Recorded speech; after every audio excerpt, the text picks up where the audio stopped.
Hi there. Now we're going to do lesson 48. And 48 is coming right off of the heels of 47 that said, God is the strength in which I trust. Now, lesson 48 is saying, there is nothing to fear. Can you imagine living your life with nothing to fear?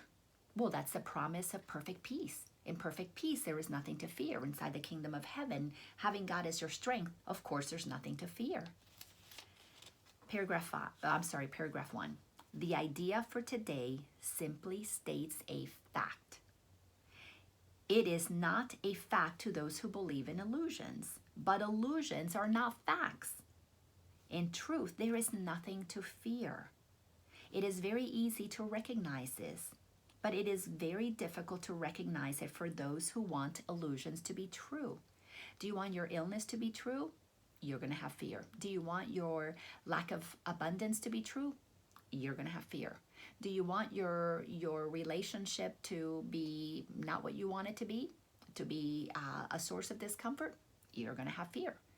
Do you want to continue experiencing that you're going to get old and you're going to age and you're going to die and get sick and it's going to be terrible? Guess what? You're going to have to experience fear because you're believing an illusion. Now, it's very uncomfortable until you are ready to recognize that everything is made of energy and everything is consciousness. We exist in the mind of God.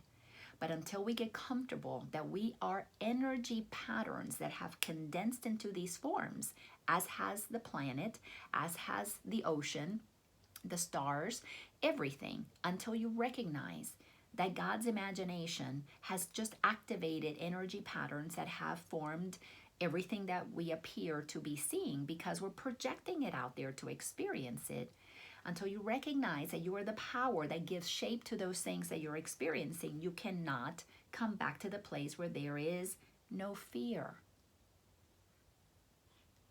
You got to know that you're the creator. And how do you know that? Because God's inside of you. God is creating through you. You're the vessel God creates through. So what would there be to fear? You create all the obstacles. You created the bankruptcy. You created, and I know people are going to get upset about this, but do you want to be upset? Do you want to experience fear? If you're going to be upset and you want to be upset, then you're choosing to think with a small mind. Remember, we just finished that lesson 45. God is the strength in which I trust. Are you going to trust that strength?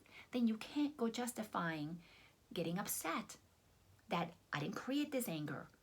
Well, are you feeling it? Yeah, I'm angry. Well, who put it there? Did you go to the store and buy a can of anger and drank it and now you got anger in you? We got to get comfortable. That anger is just the mismanagement of the energy in me. I am blocking the flow of love and it's creating the discomfort of anger. Why? Because I've selected somebody out there to say I'm angry at you. Because what's really happening is I'm not honoring the love that I am, so I'm really angry at me. When we come back and do this work, we come back to the place that there's nothing to fear because I'm making it all happen. I'm the one who's creating this, making it happen so that I can experience it. All right, so let me just start paragraph 1 here. The idea for today simply states a fact. I want to repeat this. Sentence 2. It is not a fact to those who believe in illusions, but illusions are not facts. They're perceptions, they're ideas, they're opinions.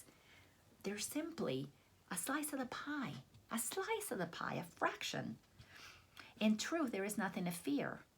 It is very easy to recognize this, but it is very difficult to recognize it for those who want illusions to be true. Do you want your anger to be true, your disease to be true? Well, guess what? It will be because you're powerful. Paragraph 2. Today's practice periods will be very short, very simple, and very frequent. Merely repeat the idea as often as possible. You can use it with your eyes open at any time and in any situation. It is strongly recommended, however, that you take a minute or so whenever possible to close your eyes and repeat the idea slowly to yourself several times. It is particularly important that you use the idea immediately should anything disturb your peace of mind. There is nothing to fear. The bills come in. There is nothing to fear. I don't have enough in the checking account. There is nothing to fear. You got to begin to activate the truth in your mind. You got to get your brain to create the neurological pathways that are going to allow you to believe by having that habitual thinking that says there is nothing to fear. Let that be a truth that you are now accepting. Paragraph 3. The presence of fear is a sure sign that you are trusting in your own strength. The presence of fear is a sure sign that you're trusting in your own strength. So every single time that I was dealing with Spencer potentially overdosing, and I would feel fear, I would have to tell myself, I cannot be present for this young boy if I go into fear. I had to tell myself. Sometimes I would go into my closet in my bedroom because it was a decent sized closet. I would go in there and I would sit down. I would say, God, please remove this fear. I don't want to have this fear. And I would just have to say, fear, I am not going to believe you. And then all of a sudden I would feel the peace of God, and I would go into the room and I would deal with my son who is in the midst of taking some drugs, and I would sit with him and I would hold his hand while he's doing what he's doing, because I knew that God was telling me he's going to be okay. If not in this physical form, he's going to be okay eternally, because what he is energy. He's pure consciousness. Do you know how peaceful that was for me to trust that voice and sit there and hold the hand of my son that at 14, 15, 16, 17, 18 was doing drugs, and I wasn't sure if that was going to be the last time that I was going to see him in physical form?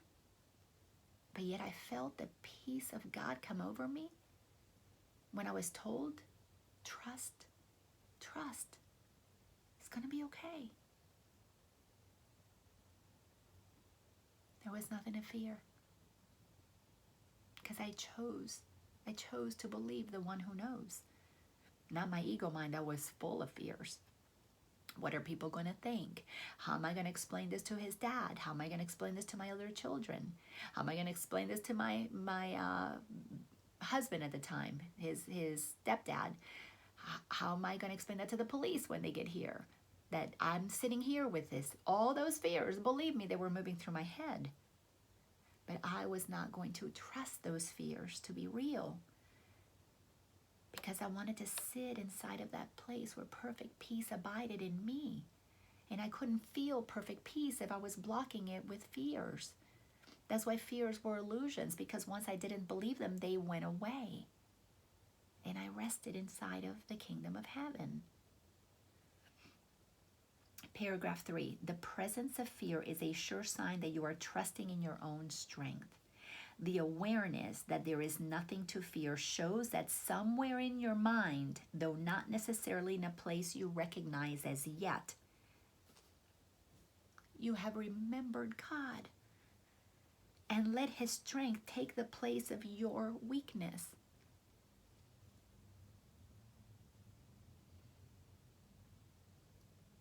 When I remember God, Laina dissolves. And it's not that my physicalness dissolves. It's not that my body goes away.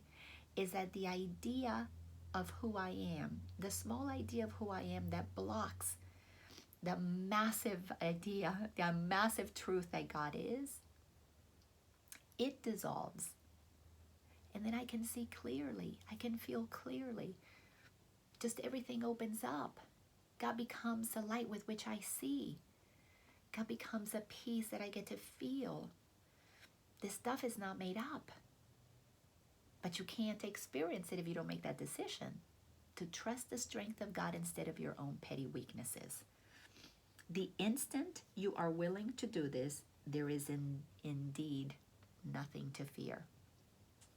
I wish for you, my friend, that you give yourself the gift of, even if it's just for a second or two, let there is nothing to fear be your truth. It took me years to really feel that in a way that I could trust it and could feel grounded in it. And if I can practice it and achieve it, so can you. I'm just an ordinary person. Just an ordinary person who is willing to trust the creator of the universe instead of my own petty knowingness. It wasn't easy, because I had to be willing to be wrong about what I knew. I had to be willing to be humble enough to say I don't know it all. And it paid off. Totally paid off. The peace that I feel is indescribable. It passes all understanding. I cannot explain it to anybody, but I can feel it. Thanks a bunch, and enjoy this lesson. And until I see you next time, remember that we really truly are magnificent, and we're just claiming that because it was given to us as our birthright. See you later.